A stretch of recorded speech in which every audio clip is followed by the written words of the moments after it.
সত্যি কিছু কিছু মানুষকে অ্যাওয়ার্ড দেওয়া উচিত। আমি বলি কেন, সেটা হচ্ছে রিসেন্টলি সবাই মিলে খুব গসিপ করতেছে যে আর্জেন্টিনা তো ফিফা কিনে নিছে, হ্যান্ড কিনে নিছে, রেফারি কিনে নিছে। শুধু যে এগুলোর মধ্যেই সীমাবদ্ধ তা কিন্তু না।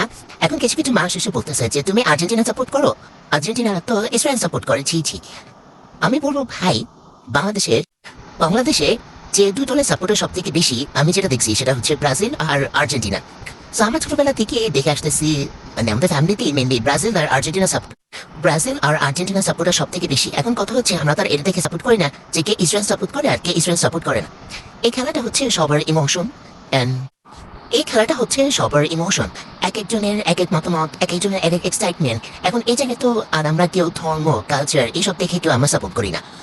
তো এক একজন মানুষ একটা দল পছন্দ করে আর সেই দলকে তারা সাপোর্টও করে। এন্ড এর মধ্যেও কিছু কিছু মানুষ এসে বলতে হবে যে আল্লাহ তুমি তো এর মধ্যেও কিছু কিছু মানুষকে এসে বলতে হবে আল্লাহ তুমি এটাও সাপোর্ট করো, এটা তো ইসরায়েল সাপোর্ট করে, আল্লাহ ছি ছি, তুমি কাজটা কিভাবে করতে পারো। মানে তাদের কাছে এটা হইতেছে, আমি বলবো যে চরম গুণা। মানুষগুলাকে কি বলা উচিত, মানে স্বাভাবিক একটা জিনিসের মধ্যেও তারা এমন এমন টপিক ঢুকায় দেয় যে এগুলা আর বলার কিছু থাকে না।